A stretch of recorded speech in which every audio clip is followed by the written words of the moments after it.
प्रभाग क्रमांक 7 मधून मनसेचे अधिकृत उमेदवार ज्योती तुषार आभाळे लोकांच्या सेवेसाठी निवडणुकीच्या रिंगणात प्रभाग क्रमांक 7 मध्ये माजी आमदार प्रकाश भोईर यांच्या कारकिर्दीत त्यांनी प्रत्येक सोसायटीमध्ये ज्येष्ठ नागरिकांना बसवण्यासाठी बाकडे, गणेशघाट प्रभागातील रस्ते व पथदिवे असे अनेक प्रकारचे काम त्यांनी केले।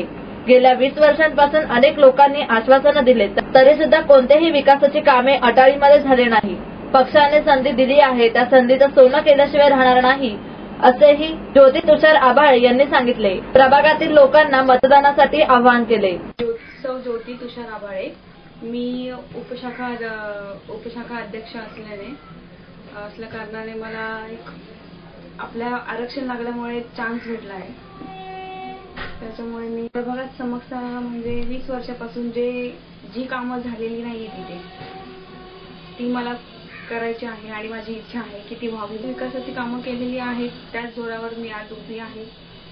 तेच लोकांना मला दाखवून द्यायचं आहे की जर सपोज इथे नगरसेवक नसताना सुद्धा ती कामं आम्ही केली आहेत तर आज आपलं पीक लागलं तर आपण अजून लोकांचा विश्वास म्हणजे आता बघा जे असं समजा सपोज रिटायरमेंट झाली लोकांची, त्यांना बसण्याची सुविधा नाही, एखाद्या लहान मुलांसाठी खेळायला गार्डन नाही, आपल्या वार्डमध्ये एखाद्या ॲम्ब्युलन्सची व्यवस्था नाहीये किंवा आपला भरपूर असं म्हणजे आहे तिथे घटना घडलेल्या आहेत ज्या आपल्या परिसरामध्ये गटारी, रस्ते किंवा कचरा याच्यामुळे जी दूषितीकरण होत आहे ते गेल्या 20 वर्षांमध्ये झालेलं नाहीये। गटारी जरी बांधलेल्या असतील तरी त्याच्यावरती झाकण नसल्यामुळे त्याच्यामुळे आजार पसरतात।